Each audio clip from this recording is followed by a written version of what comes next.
श्री कृष्ण गोविंद हरे मुरारे, हे नाथ नारायण वासुदेव। श्री कृष्ण गोविंद हरे मुरारे, हे नाथ नारायण वासुदेव। हरे मुरारे, हे नाथ नारायण वासुदेव। हरे मुरारे, हे नाथ नारायण वासुदेव। हरे कृष्ण कृष्ण कृष्ण हरे हरे, हरे राम राम राम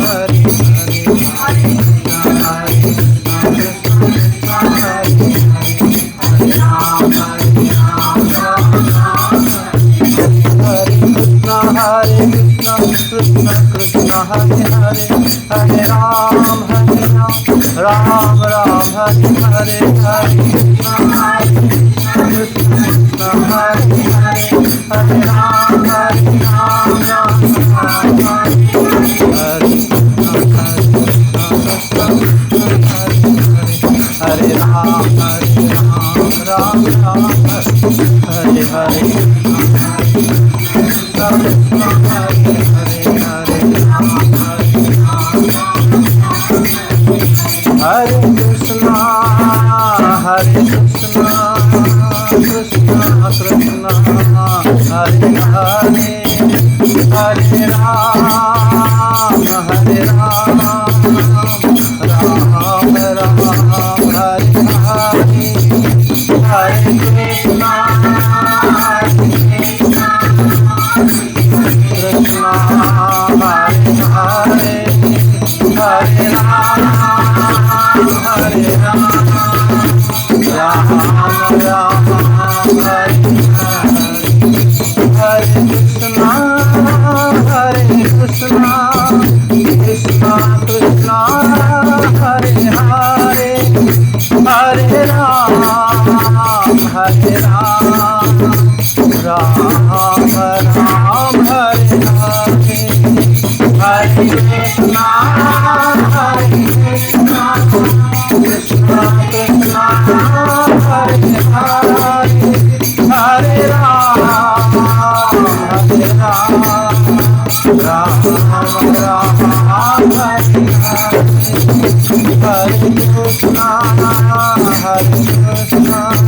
कृष्ण कृष्ण हरे हरे, हरे राम राम राम हरे हरे। हरे कृष्णा कृष्ण कृष्ण हरे हरे, हरे राम हरे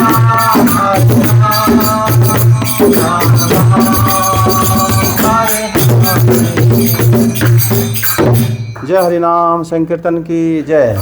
जय श्री कृष्ण चैतन्य प्रभु नित्यानंद श्री अद्वैत गदाधर शिवासादि गौर भक्त वृंद की जय। जय श्री बलदेव, जय श्री सुभद्रा, श्री जगन्नाथ, श्री दर्शन देव की जय। भक्ति देव तुलसी माता की जय। श्री भातंग जय, भक्त वृंद की जय।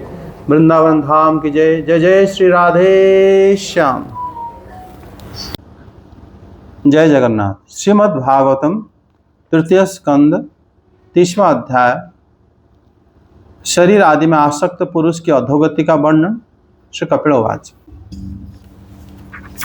तस्य तस्य जनननायं वेदरो विक्रमं, काल्यमानोऽपि बलिनो वायुरिव धनाबलिः।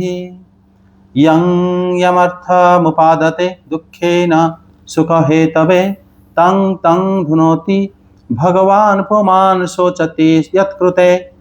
यद्ध्रुवस्य देहस्य सानुबन्धस्य दुर्मतिः, ध्रुवाणि मन्यते मोहाद्गृहक्षेत्रवसूनि च।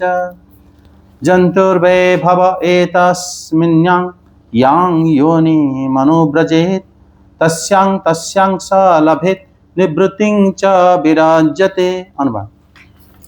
देह गेह में आसक्त पुरुषों की अधोगति का वर्णन। श्री कपिल देव जी कहते हैं, माता जी, जिस प्रकार वायु के द्वारा उड़ाया जाने वाला मेघ समूह उसके बल को नहीं जानता, उसी प्रकार यह जीव भी बलवान काल की प्रेरणा से भिन्न भिन्न अवस्थाओं और योनियों में भ्रमण करता रहता है, किंतु उसके प्रबल पराक्रम को नहीं जानता। जीव सुख की अभिलाषा से जिस जिस वस्तु को बड़े कष्ट से प्राप्त करता है, उसी उसी को भगवान काल विनष्ट कर देते हैं, जिसके लिए उसे बड़ा शोक होता है। इसका कारण यही है कि वह मंदमती जीव अपने इस नाशवान शरीर तथा उसके संबंधियों के घर, खेत और धन आदि को मोहवश नित्य मान लेता है। इस संसार में यह जीव जिस जिस योनि में जन्म लेता है, उसी उसी में आनंद मनाने लगता है और उससे विरक्त नहीं होता। यह भगवान की माया से ऐसा मोहित हो रहा है कि कर्मवश नार की योनियों में जन्म लेने पर भी वहाँ के विष्टा आदि भोगों में ही सुख मनाने के कारण उसे भी छोड़ना नहीं चाहता। वह मूर्ख अपने शरीर, स्त्री, पुत्र, गृह, पशु, धन और बंधु बांधवों में अत्यंत आसक्त होकर उनके संबंध में नाना प्रकार के मनोरथ करता हुआ अपने को बड़ा भाग्यशाली समझता है। इनके पालन पोषण की चिंता से इसके संपूर्ण अंग जलते रहते हैं। तथापि दुर्वासनाओं से दूषित हृदय होने के कारण वह मूढ़ निरंतर इन्हीं के लिए तरह तरह के पाप करता रहता है।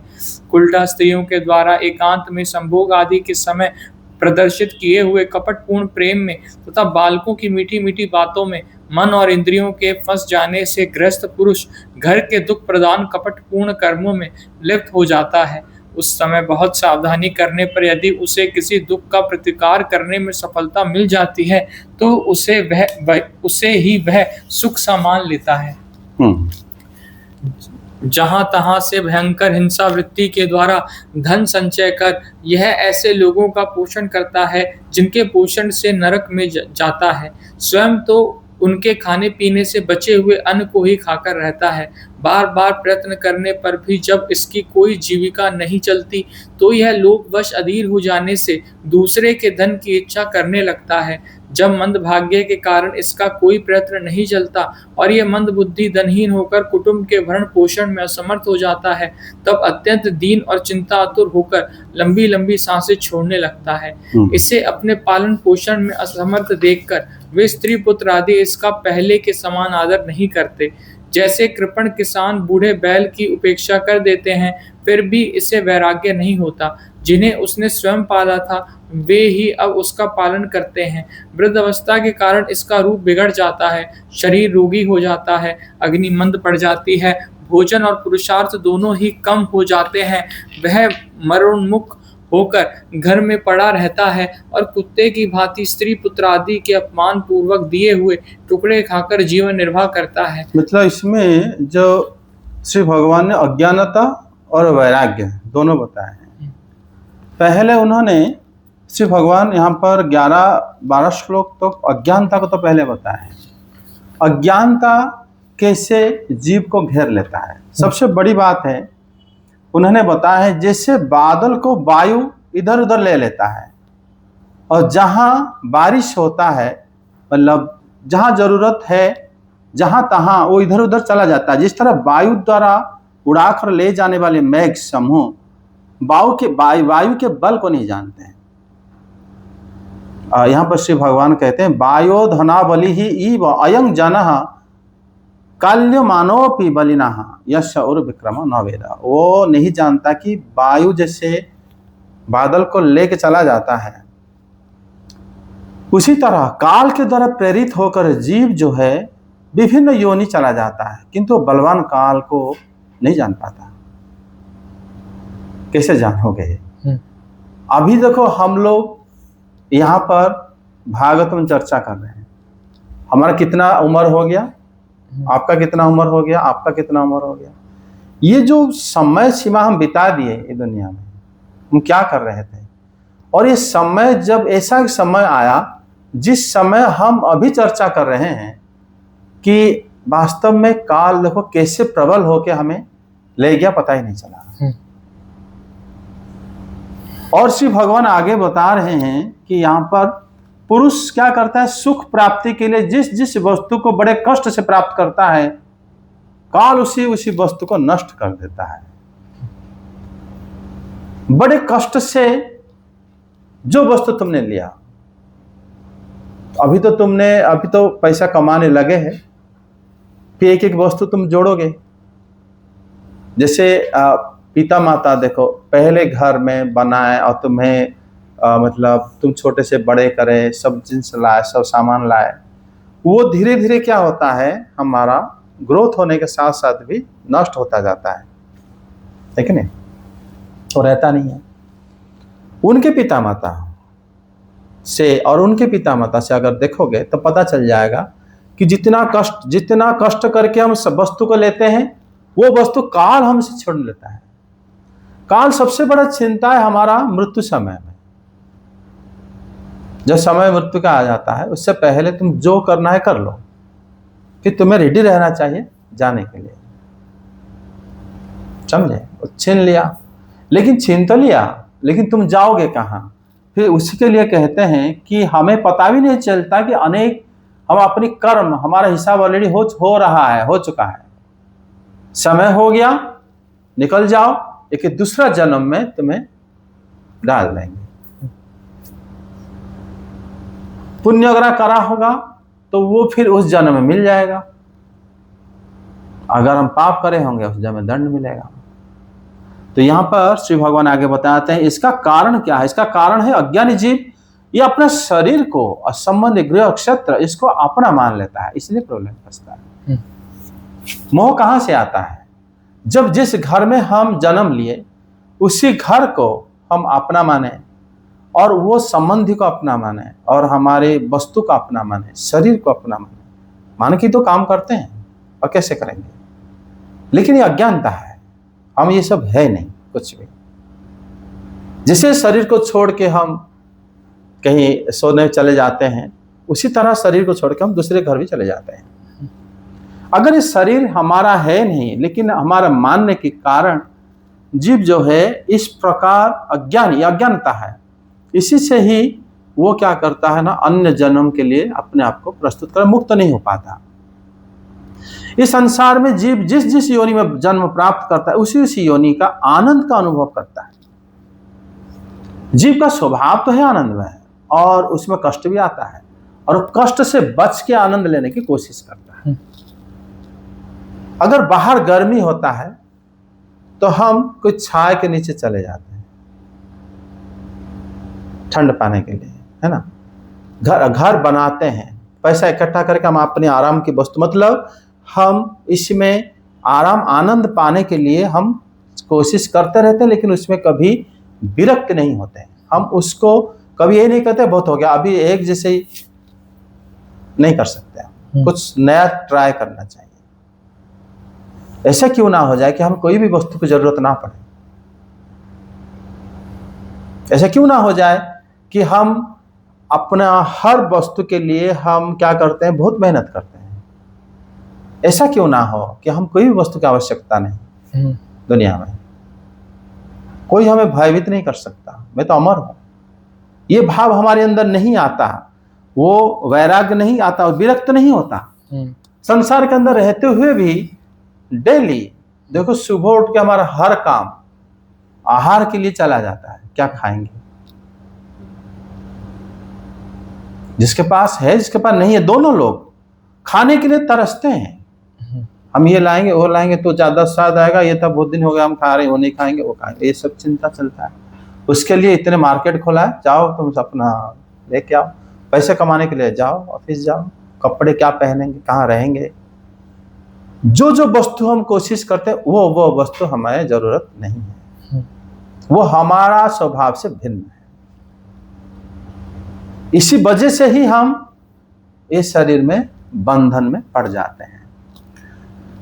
तभी श्री भगवान पंचम श्लोक में कह रहे हैं, देव माया विमोहितः नरकस्थो अपि पुमान् वैदेहं त्यक्तुं न चिच्छति। नरक जैसा रहते हुए भी उससे वो नहीं जाना चाहता। ये सबसे बड़ी आश्चर्य बात है। यहां पर अभी तुम जो वस्तु खा के अपना तुम गुजारा कर रहे हो, आनंद लग रहा है, हम देखते हैं जो हमारा परित्यक्त वस्तु, जैसे हम लोग मल त्याग कर दिए, उस मल को खाने के लिए भी कीड़े आते हैं, और अगर जब हम उस तरह कीड़े के जन्म पाते हैं, उस मल का हमें भी अच्छा लगता है, क्योंकि कभी कोई ऐसे देखा जाता है कि कोई कीड़ा वैराग्य होकर बैठ गया, मैं मल नहीं खा सकता, ऐसा नहीं कर सकते। ये बात श्री भगवान बता रहे हैं कि देहं त्यक्तुं न इच्छति नारक्या निवृत्ति सत्याम। वो कह रहे हैं कि वहां पर विष्टा आदि में सुख मनाते हैं और वो शरीर को भी नहीं छोड़ना चाहता। यह आश्चर्य बात है और ये अज्ञानता है। एक और अज्ञानता श्री भगवान बता रहे हैं, आत्मा जाया सुतागरा पशु द्रविण बंधुसु निरूढ़ मूल हृदय आत्मान बहुमन्यते।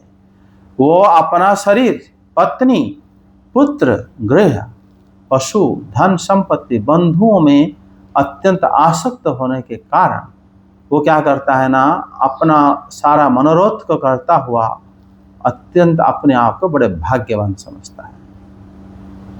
भाग्य के लिए भी ज्योतिषी हैं, बता देंगे आपका एक अच्छा पुत्र होगा, आपको एक सुंदरी कन्या से विवाह होगी, आपको धन योग की प्राप्त होगी, आप वहां जाओगे तो यात्रा योग है, आपको राजयोग है। ये सब क्यों बताया जाता है?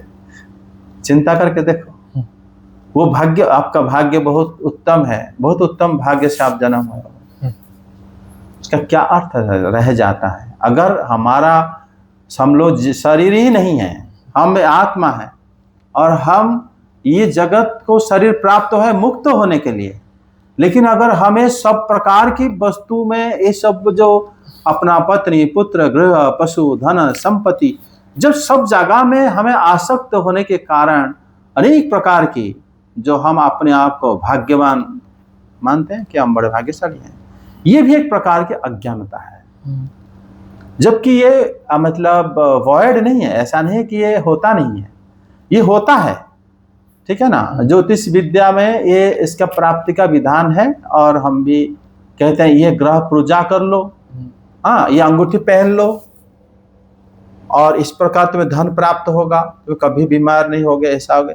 तो बड़े बड़े अमीर लोग सब बहुत अंगूठी वगैरह पहन के घूमते हैं, हम देखें। सर इससे कुछ होता है? होता जरूर है, तभी तो, लेकिन इसमें अज्ञानता भी है, ये बात श्री भगवान कह रहे हैं। तो सर मतलब अपने आप को भाग्यशाली समझने के लिए अगर शरीर मिला है, शरीर ग्रह नक्षत्र में जब प्रकट होता है, हम जन्म लेते हैं, ग्रह स्थिति के हिसाब से हम जन्म लेते हैं, तो उसका भी ग्रह के परिवर्तन के हिसाब से किसी ना कुछ तो है।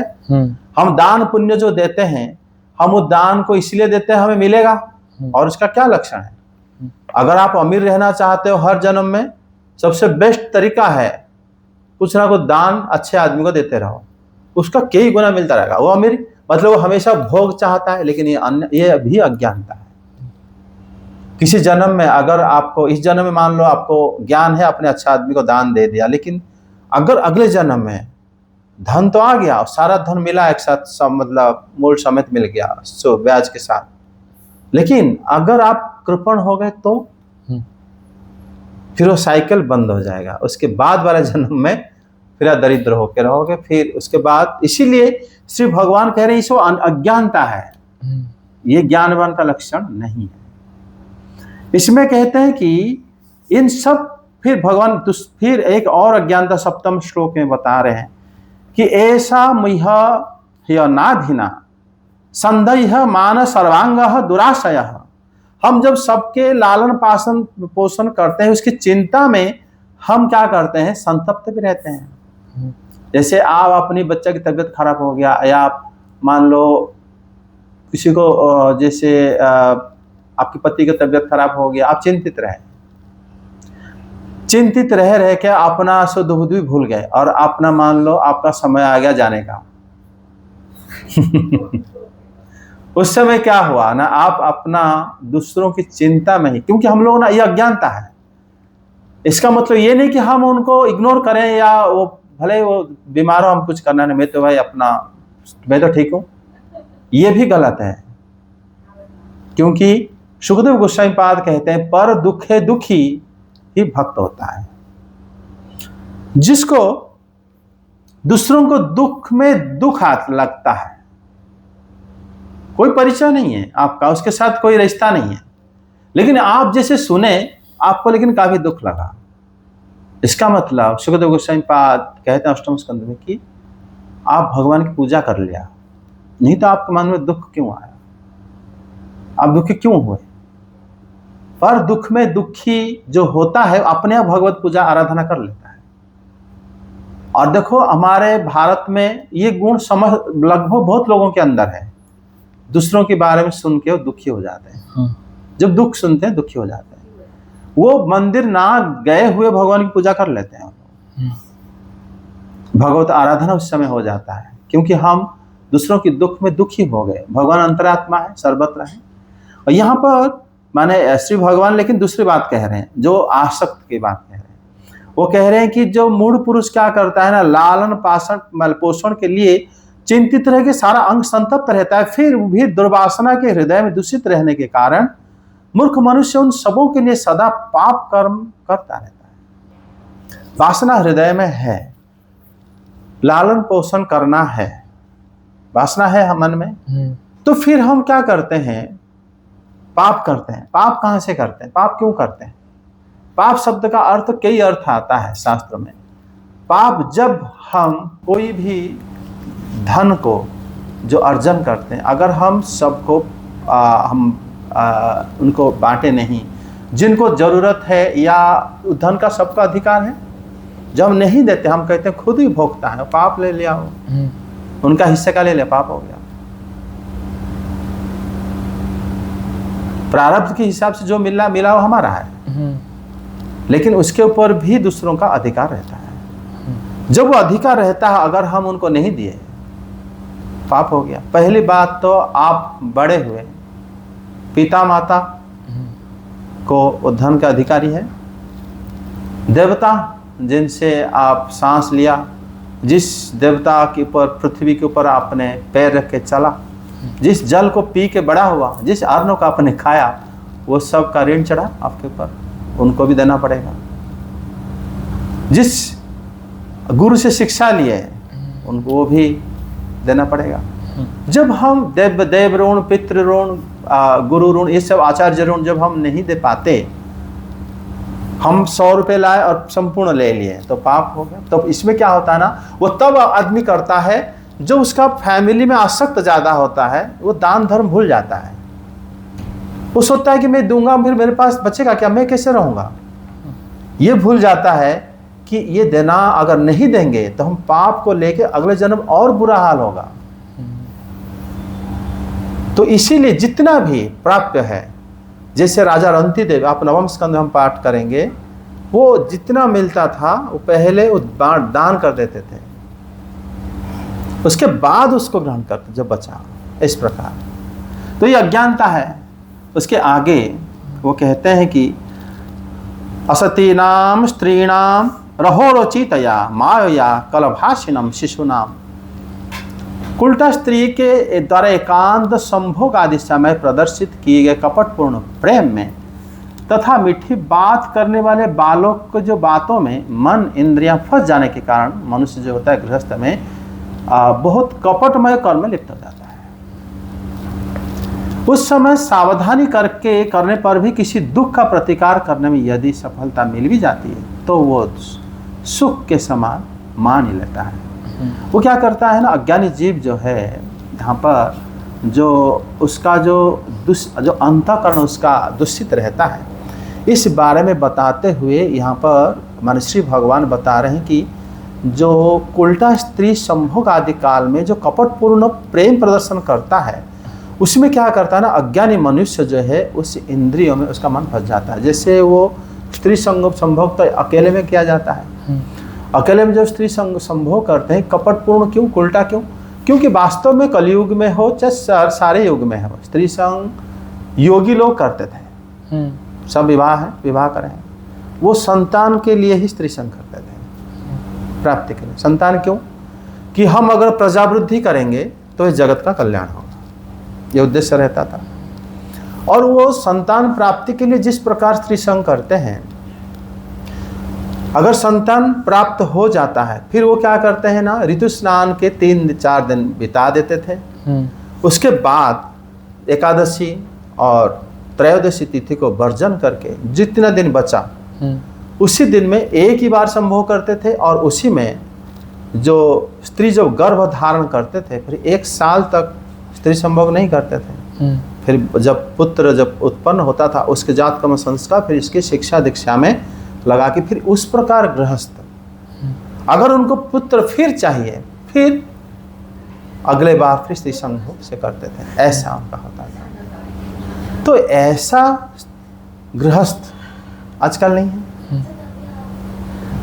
और जो भोग करने के लिए चाहते हैं तो उल्टा संग हो गया ना वो। इसलिए यहाँ पर बताया गया है जो उल्टा स्त्री को संग, क्योंकि यहाँ बताते हैं असती नाम स्त्री नाम, असती स्त्री के संग करते हैं तो सती नहीं होते। या द्वारा क्या होता है ना, कपट पूर्ण प्रेम रहता है, वो प्रेम का कपट ही होता है। और जो कपट प्रेम होता है तो उसी में क्या होता है ना, प्रेम तो वास्तव में हम भगवान को किया जाता है।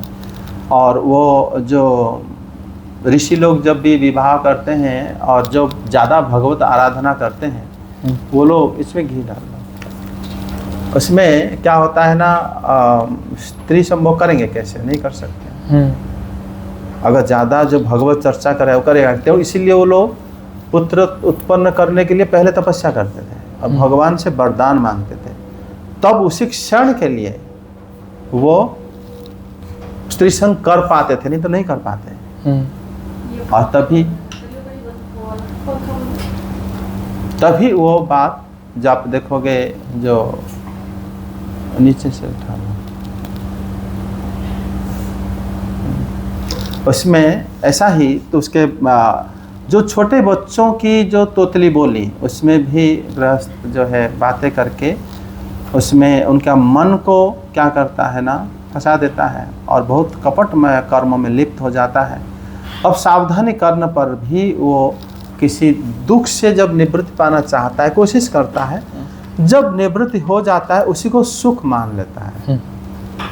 जब सुख मान लेता है वो उसकी एक प्रकार की अज्ञानता है, क्योंकि दुख तो वही है। अगर मान लो छोटे बच्चा है, तबीयत खराब हो गया, सब परेशान, टेंशन है, और उसके बाद सब जाके उसे किसी भी तरह उसको ठीक करने के लिए डॉक्टर पास गए, कुछ भी करे, हो गया ठीक, उसे उनका घर में खुशी के माहौल आ गए। लेकिन इसको सुख नहीं मानना चाहिए, ये एक प्रकार की अज्ञानता है, क्योंकि ये बार बार भी आ सकता है और कभी भी हो सकता है, कुछ भी हो सकता है। इसके बाद भी बताते हैं जहाँ तहाँ माने हतस ततश्च गुरुव्या हिंसया आपादितो अर्थ है, ये भी एक प्रकार की अज्ञानता बताए हैं कि जहाँ तहाँ से भयंकर हिंसा वृत्ति द्वारा मनुष्य जो धन संग्रहित करता है उसे ऐसे लोगों को पोषण करता है जिनका पोषण करने से वो स्वयं नरक में जाता है। और ऐसा उन लोगों को मतलब जो खाने से जो बचता है वो खाकर ही रहता है, मतलब वो नरक जाने के लिए ही व्यवस्था कर लेता है। यहाँ पर ये बताया गया है कि जो मनुष्य क्या करता है ना, धन को संग्रह करता है। धन संग्रह का बहुत ही कम ज़रूरत है, ज़्यादा धन संचय जितना बढ़ाओगे उतना भौतिक जो तुम्हारा आसक्त, तुम्हारा जो बंधन बढ़ता जाएगा और तुम उसी को सोचते रहोगे। ये अज्ञानता है। और वो बता रहे हैं कि ऐसे लोगों का जो पोषण उसी लोगों का करता है और स्वयं नरक में ही जाता है। और ऐसे लोगों को खाने से जो देता है, जो बचता है उसी को खाता है, जिससे वो नरक जाता है। जैसे अभी हम चर्चा कर रहे थे, देवता ऋण, पितृ ऋण और गुरु ऋण को, आचार्य ऋण जो नहीं देता है और वो सोचता है कि धन वो मेरा है पूरा, तो वो पाप को ही भक्षण करता है, वो पापी हो जाता है। इसलिए उसी में तीनों का भाग रहता है, हिस्सा रहता है।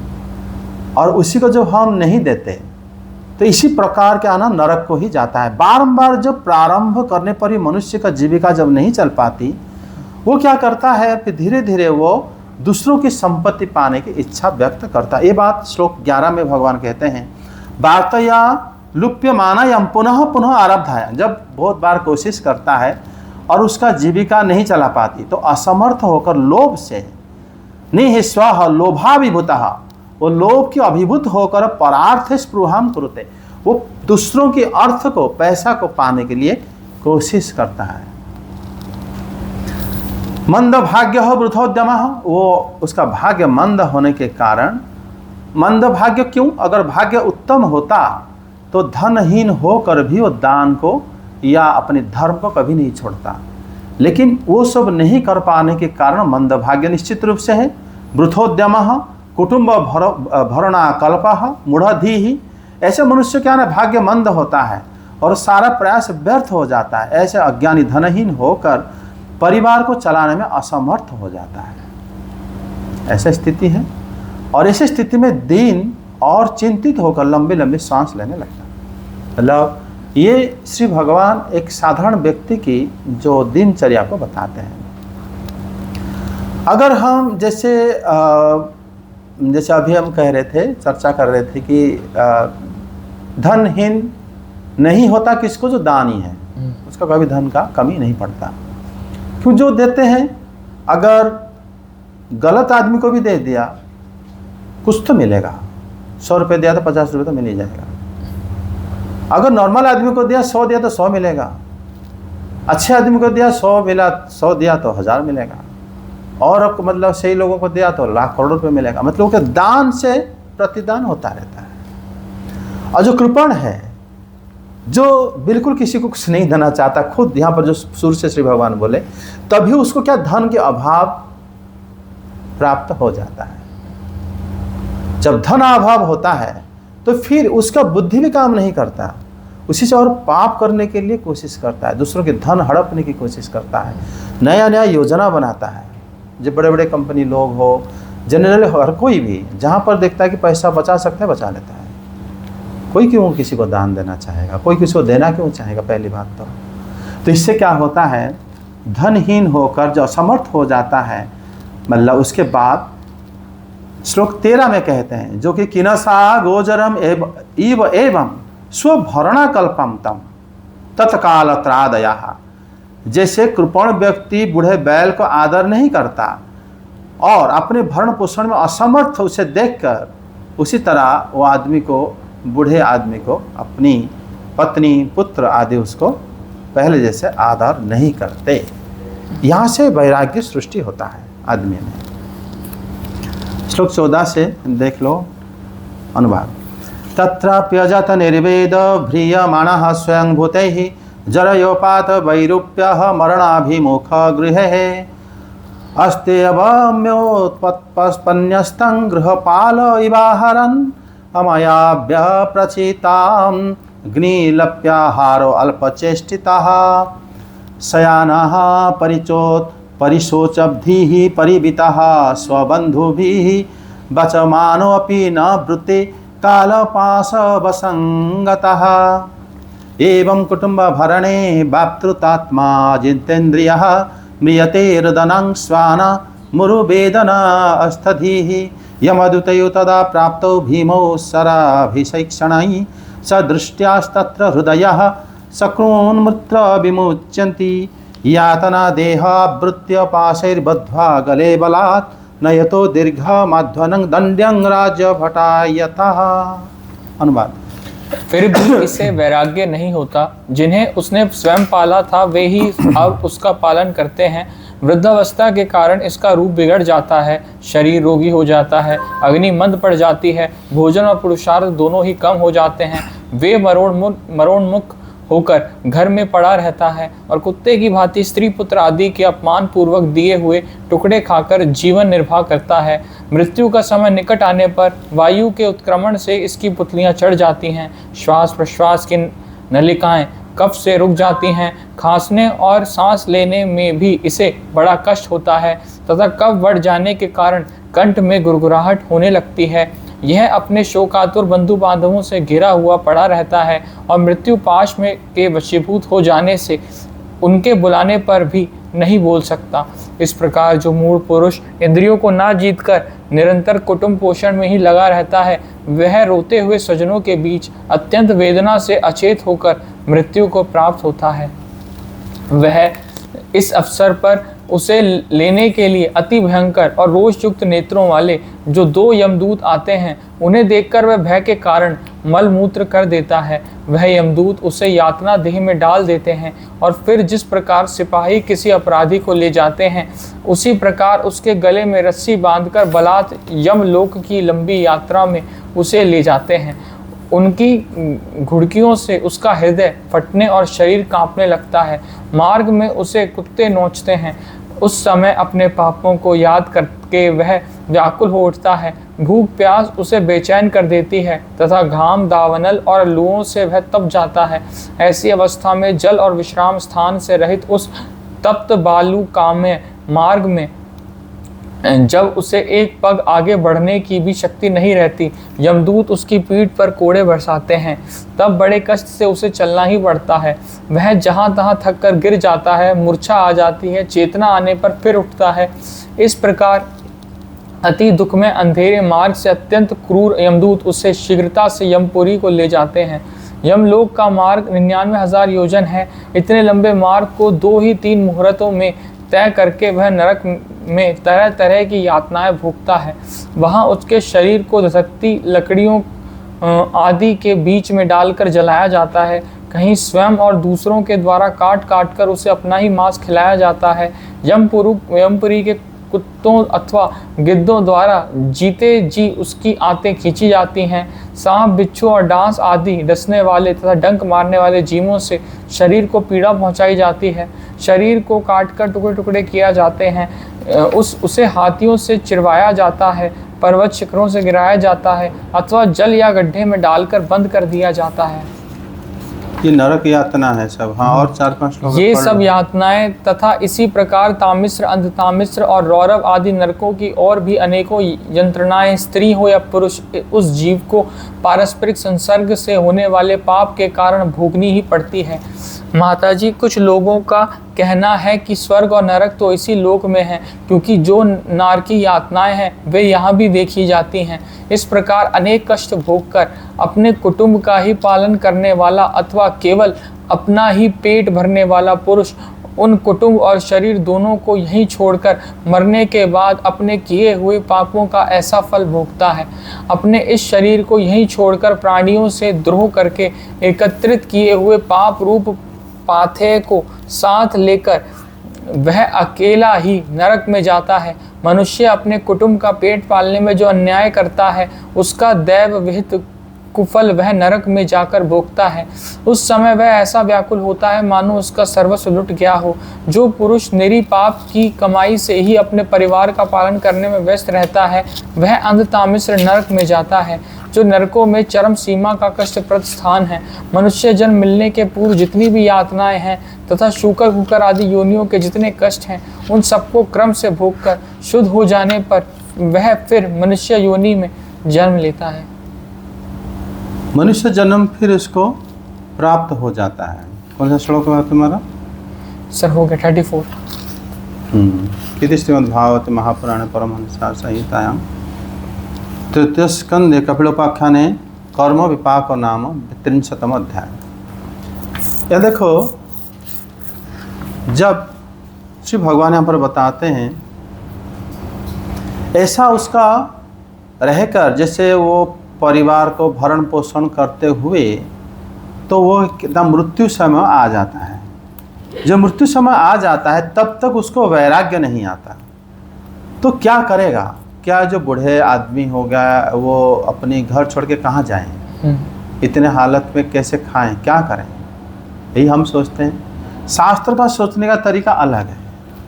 वो बताते हैं कि वास्तव में युवा अवस्था में, जैसे तुम्हारी अवस्था उससे बालक अवस्था में, इसको अभ्यास करना चाहिए। वो कहते हैं कि जिन लोग उसको मतलब इसके पालन किया था, जो लोग ने, उसका अभी बुढ़ापे के कारण रूप बिगड़ जाता है, शरीर रोगी हो जाता है, खाना नहीं पचता, आहार कम हो जाता है, पुरुषार्थ भी कम हो जाता है। हम अपना जो धर्म कमाए होंगे, जो पैसा अभी बैंक में रखे होंगे, वो भी धीरे धीरे खत्म हो गया होगा और कुछ नहीं बचा होगा। लास्ट ऐसा स्थिति हो जाता है। पुरुषार्थ, धर्म, अर्थ, काम और मोक्ष सब धीरे धीरे कम हो जाएगा। उस टाइम धर्म काम भी हम नहीं कर पाते ज़्यादा। उस समय ना तो अर्थ कमा पाते हैं, ना हम उस समय स्त्री संभोग आदि कर पाते हैं, ना उस समय हम मोक्ष प्राप्ति के लिए, क्योंकि अगर हम ये सब कुछ नहीं करें तो मोक्ष प्राप्ति भी नहीं हो पाएगा। पुरुषार्थ कम हो जाता है। मरण उन्मुख होकर वो घर में पड़ा रहता है। घर में जो पड़ा रहता है सिर्फ एक ही काम रहता है, कब वे मरेंगे, उसके अलावा उनका कोई काम नहीं। खा पी के वो इंतज़ार करते हैं, या तो पड़ोसी इंतज़ार करते हैं, घर वाले इंतज़ार करते हैं कब मरेंगे, दिन गिनते हैं। मरण उन्मुख हो जाता है और स्त्री पुत्र आदि अपमान पूर्वक उसको भोजन को जैसे कुत्तों को दिया जाता है उसी तरह, क्योंकि आदर नहीं है ना, उठ नहीं पाएंगे, तो फिर वो देख रख के आ जाओ। तुम जब कोई खुशियाँ मनाते आ रहे वो तो नहीं आ पाएंगे, उनको जाने दो, रहने दो उनको, फिर अपनी खुशियाँ मनाते हो। जब उपेक्षित हो गए मतलब कुत्ते जैसे हो गए, हाँ तुम उनको शारीक नहीं कर पा रहे हो ना, उनके वजह से तुम घर का प्रोग्राम भी तो ख़त्म नहीं कर रहे हो ना, है ना। अगर वो घर में पड़े हुए हैं घर में शादी ब्याह जो भी फंक्शन होता है उनको थोड़ी बुलाएंगे, उनके लिए खाना पहुंचा देंगे, खा लो और जो भी बस पड़े रहो, तो उपेक्षित हो गए ना वो। तुम्हारे साथ अगर इक्वल बराबर नहीं हो पाए तो हो गए वो उपेक्षित। वही बात शास्त्र में बताया जाता है।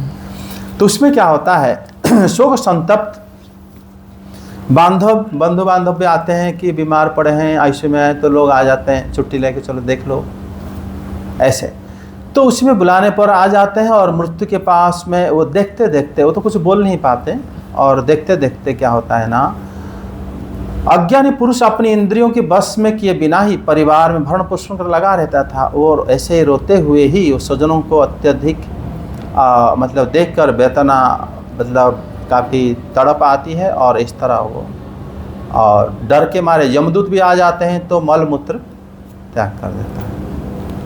आसक्त रहा है क्योंकि जीवन भर उन्होंने इसके अलावा कुछ करा नहीं है। ठीक है, जैसे घर के जो लोग हैं, कभी पिता माता हो, जैसे हम अपनी पिता माता को देखे हैं, वो घर की काम के साथ एक पार्ट उनका अलग काम भी होता था। किस प्रकार धर्म जिसके लिए हम मनुष्य जन्म मिला है उसको भी वो करते थे। उस समय हमारा कुछ भी हो जाए, क्योंकि वो उसके लिए वो परेशान भी नहीं होते थे। हाँ तुम्हारा कोई प्रॉब्लम है बाद में देखा जाएगा, हमारा काम भी करते थे, वो भी काम करते थे। तो वो शरीर को उन्होंने उस तरह लेके चले। हम देखे थे शास्त्र में बताता है कि हम अगर बचपन में इसको करे नहीं है, अब बचपन में तुम सिर्फ एक देख लिया कि मेरा पैसा कितना होगा, मैं कैसे घर लूँ, कैसे शादी करूँ, मैं कैसे अच्छे से हमारे जो लोगों के सामने अच्छे से रहूँ, अगर इतना तुम्हें लाइफ को मान लिया तो फिर दशा बड़ा दुर्दशा होगा। क्योंकि हमारे सब लोग मृत्यु के लिए जा रहे हैं, सब लोग अकेले हैं और अकेला ही मृत्यु को सामना करेंगे। इसीलिए जो नहीं सोचता वास्तव में वो बड़ा मूर्ख है, अज्ञान है, और जो सोचता है वही साधु है। समझे? जब जैसे अभी आप बता रहे थे कि वो इंसान पड़ा है, जो भी है उसको रोटी ढंग से नहीं दे रही, मतलब उपेक्षित हो गया है वो, ठीक है। उसने तो चलो कारनामे में ऐसे कर दिए, बेचारे ने जो भी था उसका प्रारब्ध उसको भुगतना पड़ रहा है। तो जो अदर फैमिली मेंबर्स हैं, चलो उसने तो ऐसा किया, और उनको उसके साथ कैसा करना चाहिए? ऐसे उनको बिल्कुल सेवा करना चाहिए, और उन लोग भी अपने घर का सारा जो प्रोग्राम बंद कर देना चाहिए, और न बंद ना करके उन्हीं को लेके करना चाहिए जितना हो सके। तो फिर होगा जैसे श्रवण कुमार ने सेवा करे थे अंधे माँ बाप की, उसी समय उनकी सेवा करना, जो सेवा करा वो भगवान की प्राप्ति करेगा, वैकुंठ जाएगा। आज जो नहीं करा, उपेक्षित साधारण लोग करते हैं, जो नहीं करा वो नरक जाएगा। वही वाली बात होगी ना, वो तो आगे आएगा, उस बारे में भगवान बताएंगे। तो इस तरह अज्ञानी पुरुष अपनी इंद्रियों के बस में किए बिना ही भरण पोषण कर रहा था। क्यों किसी एक के बारे में बोला जाएगा ना, सब एक साथ सबके बारे में तो नहीं बोल सकते। जिन्होंने मान लो भरण पोषण करा, इंद्रियों को बस में नहीं करा, वो रोते हुए इस प्रकार शरीर को त्याग देता है। जो व्यक्ति जैसे बूढ़े माँ बाप को, क्योंकि हमें पूर्व अध्याय में हम लोग पढ़े हैं कि जो बालक होते हैं और वृद्ध होते हैं, ये दोनों भगवान के प्रत्यक्ष शरीर होते हैं, और उनको सेवा करना भगवान की सेवा हो जाता है। जैसे अभी हम चर्चा कर रहे थे, जैसे कोई दुखी हो जाता है तो भगवान की पूजा कर लेता है, उसी तरह उनको अगर तुम सेवा करोगे, वृद्ध पिता माता हो या कोई भी वृद्ध पुरुष जो असहाय है, और हो गया जो छोटे छोटे बच्चे हैं उनका अगर हम सेवा करते हैं, भगवत सेवा हो जाता है। तो इसमें इस समय फिर वो मलमूत्र त्याग करता है। यमदूत क्या करते हैं, यातना शरीर में डालते हैं, उनको लेते हैं। जब कालपाश डालते हैं, ये शरीर को ना लेके ये शरीर का इंद्रियों को लेते हैं। इंद्रिय मतलब आप देखने की शक्ति, अनुभव करने की शक्ति जो है, चलने फिरने सारी शक्ति रहेगा, लेकिन ये बाकी ढांचा नहीं रहेगा। इसको एक यातना शरीर देते हैं, जिस शरीर में यातना भुगतते भुगतते आप थक जाओगे, लेकिन शरीर आप मरोगे नहीं। इस शरीर में एक्सीडेंट अगर हो गया आप मर जाओगे। उस शरीर में अगर यातना शरीर में अगर आप तेल की कढ़ाई में भी छोड़ दें तब भी आप मरोगे, लेकिन कष्ट को अनुभव करोगे, फील करोगे, उसे पाप क्षरण होता है। आप जानते हो ये सब पाप कौन अनुभव कर पाता है? जो जीते जी इस शरीर में आ सकता है। आप शरीर को अपना मानते हो तभी तो शरीर को वो आपको काटते हैं तो आपको कष्ट होता है। लेकिन जो शरीर को शुरू से आसक्त नहीं है, नहीं मानता, उसको सामने आप अगर दंड वगैरह दोगे उसको पता भी नहीं चलेगा, क्योंकि वो तो शरीर से पृथक है। शरीर तो ऐसे ऋषि हैं, शरीर को जीते जी छोड़ देते हैं, तो उनको यमलोक लेके दंड कैसे देंगे? क्या करेंगे उसके? इसीलिए वो लोग यमलोक नहीं जा पाते हैं। जो शरीर से आसक्त नहीं कैसे जाएगा? वो जो आसक्त है, अपना मानता है, वो ही जाएगा। ये तो सीधी सी बात है। शरीर का जो दंड वगैरह मिलता है, अगर शरीर से तुम मुक्त हो तो कैसे तुम कैसे दंड कैसे मिलेगा? दंड का विधान तो वही है। आगे बताते हैं, दोनों के धमकाने से उनका हृदय फटने लगता है। जब मान लो वो दोनों आते हैं, फिर उनका शरीर कांपने लगता है। मार्ग में वो मतलब खींच के लेते हैं, कुत्ते नोचने लगते हैं। इस प्रकार वो 99,000 योजन है। हाँ, एक योजन 12 किलोमीटर होता है। इतना 1000 योजन को उन्होंने 3 मुहूर्त में खींचते हैं। 3 मुहूर्त मतलब एक मुहूर्त 45 मिनट करीब होता है। 2.5 घंटे के अंदर मान लो तुम पहुंच जाओगे यमलोक। उसके बाद गरुड़ पुराण के हिसाब से तो हम पहले यमलोक जाते हैं, फिर हमको वापस छोड़ते हैं, फिर हम दोबारा जाते हैं। जब दोबारा जाते हैं हमको 1 साल लग जाता है पहुंचने में। पहले जब हम जाते हैं उस टाइम घर का जो पिंड मिलता है हमें, उस समय रास्ते में मिलता रहता है। समझे? प्रेत कल्प में वर्णन है गरुड़ पुराण में। और इसमें जो भूखा प्यासा जाता है और सूर्य, वनाग्नि, वायु तथा जलती हुई बालुका के ऊपर ऐसे बड़े कष्ट से जाता है, और वो थका हरा जहाँ तहाँ गिर जाता है, मूर्छित हो जाता है, उठता है, फिर जाता है, ऐसे होता है। यमलोक की मार्ग 99,000 योजन होता है। 3 मुहूर्त में पहुँच जाता है। कहीं पर जलती हुई लकड़ी में लपेट हुए यमदूत उनके शरीर में जलाते हैं, कहीं उसको स्वयं अथवा दूसरे की द्वारा काट व मांस खिलाते हैं। मतलब अपने शरीर को भी काट के उसको खिलाते हैं। काटते टाइम जितना पेन होगा वो पेन भी तुम अनुभव करोगे और क्योंकि वो भोग करने के लिए वो शरीर मिला है तुम्हें सामने। हम लोग देखो छोटा सा ऑपरेशन के लिए हम कहते हैं कि हम बेहोश करके करो, और जब सामने काट के तुम रख देंगे तो कितना कष्ट होता होगा। और फिर वो कष्ट उन्हीं को होगा जो आसक्त हैं और शरीर छोड़े हैं आसक्त होके। और इस प्रकार जो है यमलोक जीते हुए मतलब जीते जो कुत्ते और गिद्ध उनके आंत को खींच लेते हैं। ठीक है, आप पेट काट के आंतड़ा खींच के तुम्हारे सामने फिर भर देंगे, फिर तुम्हें ठीक हो जाओगे, फिर जाओगे, ऐसे मतलब कष्ट को भुगतते रहोगे। अगर आंत खींच भी लेंगे जो कमी हो जाएगा, फिर भी शरीर से प्राण नहीं जाएगा। उसी कमी के कष्ट को भुगतते हुए तुम वहाँ पर समय बिताना पड़ेगा, ऐसे हो जाता है। फिर उसके बाद अनेक जो उसके शरीर अंग काट कर टुकड़े टुकड़े कर दिए जाते हैं, फिर जो हाथी से चिरवा दिया जाता है, फिर पर्वत के शिखर से गिरा दिया जाता है, कहीं पर जल भरे गड्ढे में डालकर बंद कर दिया जाता है। ऐसा कष्ट जो है यमलोक में मिलता रहता है। कुछ नरक लोक के नाम बताए हैं। तामिश्र, अंध तामिश्र, रौरव आदि जो जातना हैं, उनको स्त्री अथवा पुरुष जो भी है जीव को जो परस्पर संसर्ग के कारण जो पाप करे हैं वो सब उनको भुगतना पड़ता है। हे माता, यही व नरकः स्वर्ग इति प्रचक्षते है। कुछ लोगों को कहना है कि यहाँ भी नरक मिलता है, इस बारे में हम अभी चर्चा करेंगे। और उसके बाद क्योंकि यहाँ पर भी किसी किसी को नरक की यातना मिलता है, देखा जाता है, और इस प्रकार से कष्ट भोग कर अपने परिवार का पालन कर पोषण करने वाला, केवल अपना ही पेट भरने वाला ही नरक जाता है। मतलब यहाँ पर एवं कुटुंब विभ्राणं वा उदरंबरः इह उभयं विसृज्य प्रत्ययदुषं तत्फलं भुङ्क्ते। अपना पेट को पालना जो पहले हम चर्चा कर रहे थे, वो पाप बढ़ता है, वो पाप को बड़े केयरफुली उसको बराबर करना चाहिए। और उसके बाद आपने इस शरीर को ही यहीं छोड़कर प्राणियों से द्रोह करना, ये भी पाप है। और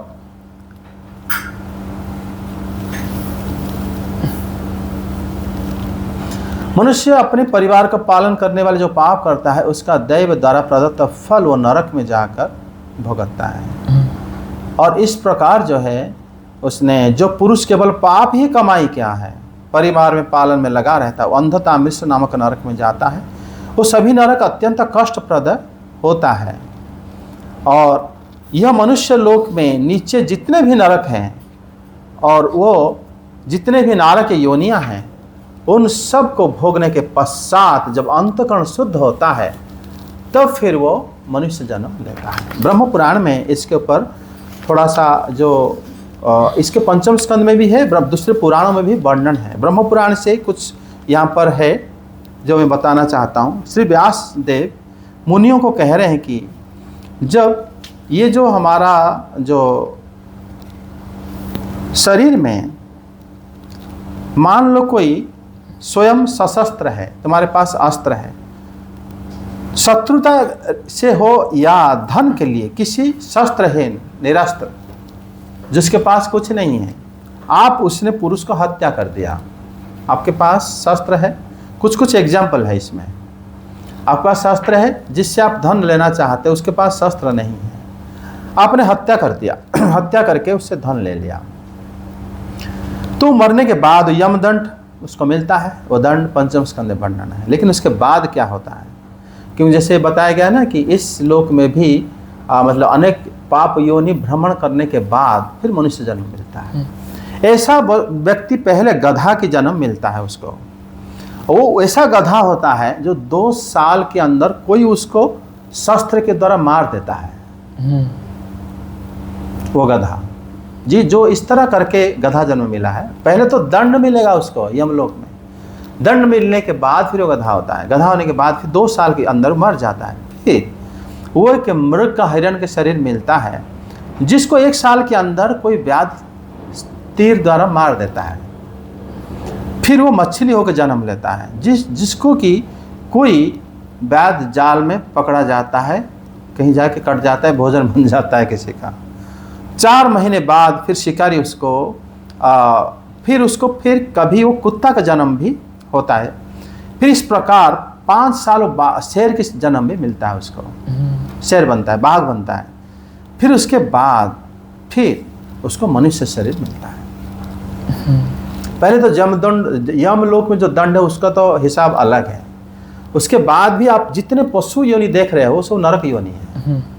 भुगत के फिर मनुष्य जन्म बड़े भाग्य से मिलता है, किसी कर्म से नहीं मिलता। परस्त्री संभोग जो मनुष्य करता है, मनुष्य यम यंत्रणा तो बहुत भीषण है उसके लिए, बताया गया है वहाँ पर यम कैसे। उसी प्रकार मतलब जो जन्म मिलता है, जो फिर जिसको आगे रख के मछली बनना पड़ता है, पशु जिसने उसको मारा वो बनता है कि जो मरा वो बनता है? जो मारा है पहले, जो जिसने चोरी करके लिया है पैसा, हाँ वही। जो पर स्त्री संभोग करता है मनुष्य, तुम जानते हो यमलोक में क्या होता है ना, उस स्त्री का प्रतिमा बनाया जाता है और वो लोहे जैसे मतलब वो आग जैसे तपाया जाता है, उसके साथ संभोग कराया जाता है, मूर्छा हो जाता है। कई जन्म मतलब कई सालों तक ये क्रिया चलता रहता है। ऐसा उसकी भोग जब खत्म होता है, वो तो पहला जन्म लेता है भेड़िया का जन्म, फिर क्रमशः वो कुत्ते का जन्म लेता है, फिर सियार होता है, फिर गिद्ध होता है, उसके बाद सांप बनता है, फिर कौवा बनता है, फिर बगुला बनता है। उसके बाद अनेक जन्म जब बिता देता है, उसके बाद वो मनुष्य के जन्म मिलता है उसको। जो अपने मित्र को, गुरु को, राजा को, आदि कर आदि माने आदियों को, मतलब अपने मित्र की स्त्री के साथ, गुरु के पत्नी के साथ, राजा की पत्नी मतलब कोई संभ्रांत लोग, उन्हीं की पत्नी के साथ जो संभोग करा है, या छल कपट से उनकी पत्नी का हरण करा है या कुछ गलत काम करा है, वो तो यम यंत्रणा है उसके लिए प्रबल। उसके बाद वो सूअर की जन्म लेते हैं। सूअर की जन्म लेने के बाद 5 साल बाद वो मर जाता है, कोई उसको शिकार कर लेता है। फिर 10 साल तक वो बगुला जन्म मिलता है और 3 महीने तक वो चींटी का जन्म मिलता है उसको। 1 महीना तक वो कीड़ा होता है, उसके बाद फिर कृमि बनता है, उसके बाद वो 14 महीने तक उसमें रहता है। इसके बाद सारे पाप को क्षय करके पुण्य जब शुद्ध हो जाता है, फिर बड़ी कृपा से फिर मनुष्य के शरीर उसको मिल जाता है। जो अपनी कन्या को किसी को विवाह करने के लिए बोला है लेकिन नहीं करा, बात को कुछ एग्जाम्पल मैंने कलेक्ट करा था, उसमें बहुत सारा है। तो वो पहले जब वो यम यंत्रणा धोखा दिया उन्होंने, यम यंत्रणा के बाद वो पहले क्या करता है ना, कीड़ा होता है, फिर 13 साल कीड़ा बनने के बाद फिर उसके बाद वो मनुष्य के जन्म मिलता है। जो मनुष्य जन्म में देवताओं की कार्य तथा पितरों की कार्य पिंडदान आदि नहीं करता है, मर जाता है, उसको यम यंत्रणा तो मिलता है। उसके बाद कौवा होकर जन्म होता है। उसके बाद 100 साल जो है ऐसे कौवा होके मरता है, फिर कौवा बनता है। ऐसे होने के बाद फिर वो मुर्गा बनता है। मुर्गा बनता है ऐसा एक बाद, फिर उसके बाद जो जन्म होता है वो सांप बनता है। वो सांप भी 1 महीने के लिए होता है, उसको कोई मार देता है। उसके बाद फिर वो उसका पाप क्षय होकर फिर मनुष्य का जन्म मिलता है। जो शूद्र पुरुष ब्राह्मणी के साथ अगर समागम करा है स्त्री के साथ, तब से यम यंत्रणता उसका भयंकर है। उसके बाद वो एक कीड़ा होके जन्म लेता है जो छोटा छोटा होता है, और ऐसा अनेक जन्मों के बाद वो सूअर होता है।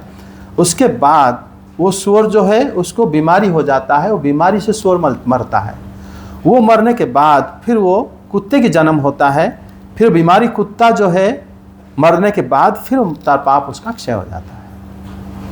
फिर जो कृतघ्न मनुष्य होता है वो मरने के बाद अकथनीय यम यंत्रणा मिलता है। जो कृतघ्न सबको धोखा देने वाला, उसका संसार चक्र से मतलब जैसे आता है, फिर पहले तो वो छोटा कीड़ा होता है, फिर वो क्या करता है जैसे अन्य कीड़ा उसको खा जाते हैं, ऐसा कीड़ा बनता है।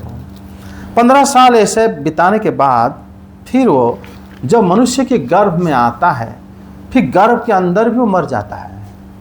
या तो वो माता ने कोई दवाई खा लिया, या तो उसका मतलब स्थिति ऐसे हुआ कि गर्भपात हो गया, एवर्सन हो गया, वो जन्म भी नहीं मिला उसको, वहीं से मर गया हो।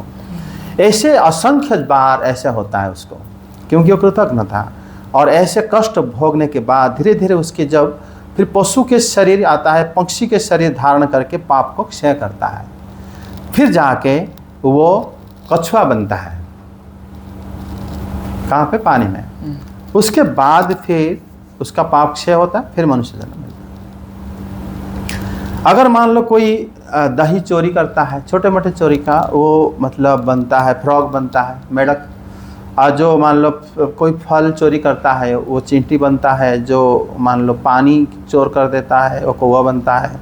कोई चांदी चोर करता है तो कबूतर होता है। सोना का चोरी करता है तो कृमि के कीड़ा बनता है। और वस्त्र चोरी करता है तो वो जो सुख पक्षी बनता है। सुख पक्षी पैरट बोलते हैं उसको, पैरट।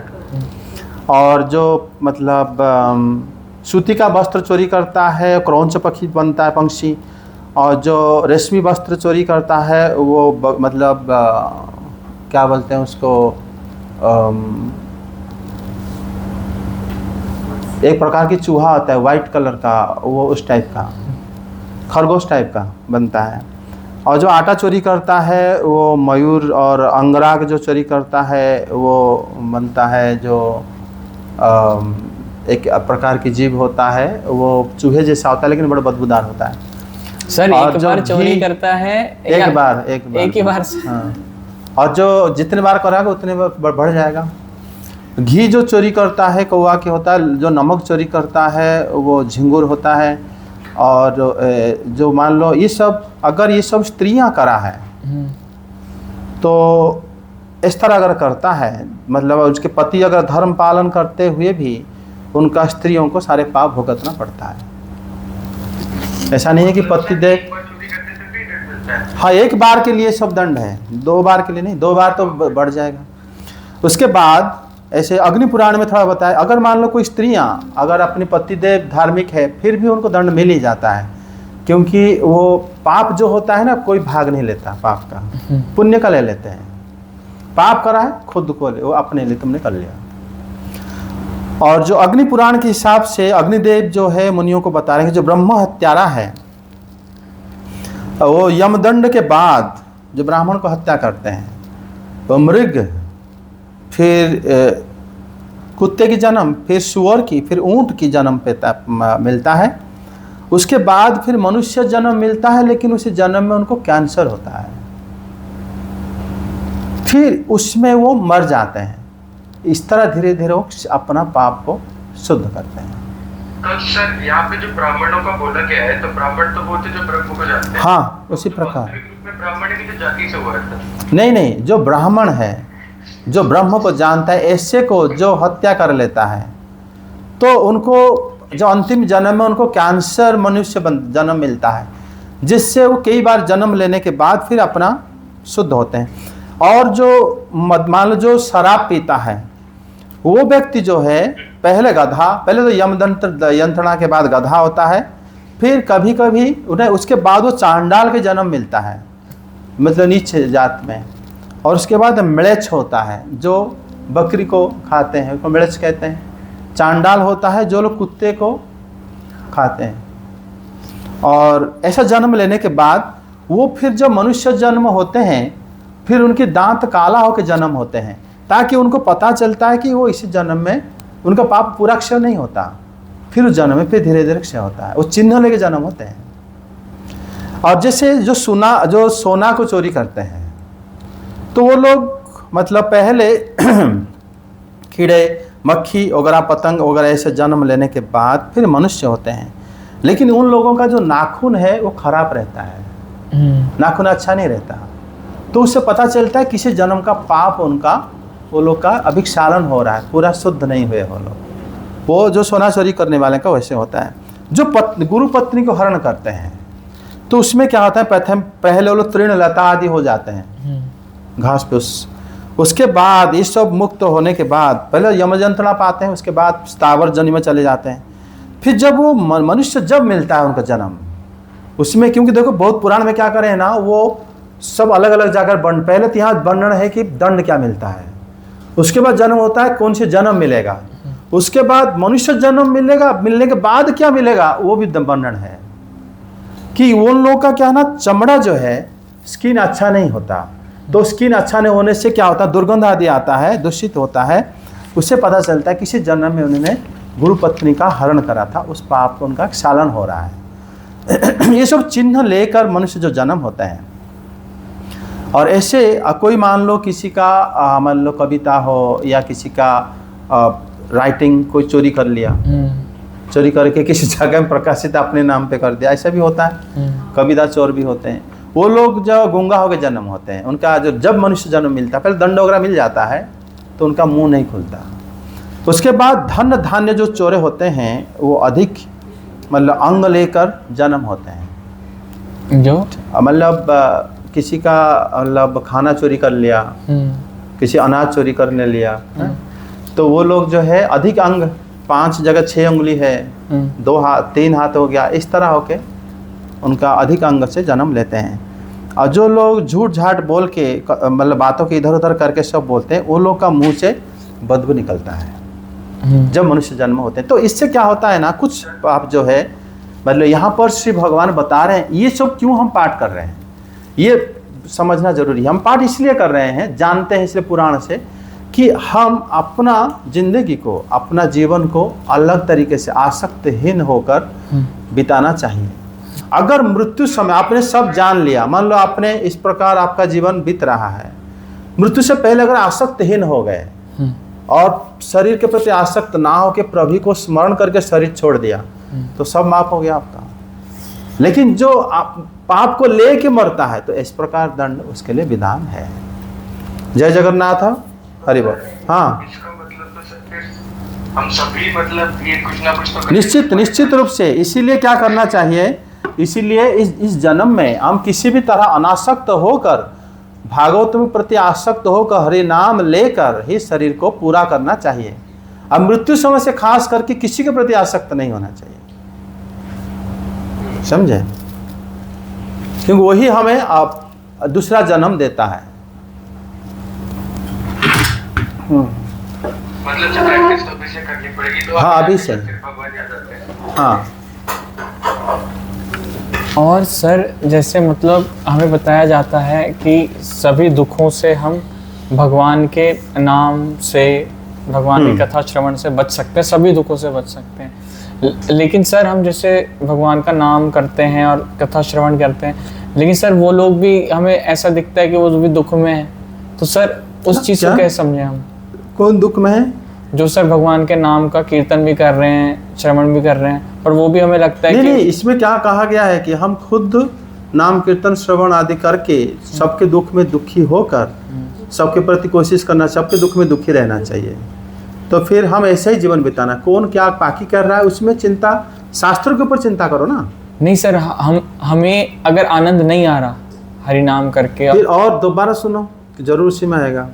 क्यों, रास्ता तो वही है, एक ही मात्र रास्ता है। तो सर हम ये, भले ही हमें आनंद आ रहा है नहीं आ रहा है, हम बाकियों को यही नाम सबसे ज्यादा करो।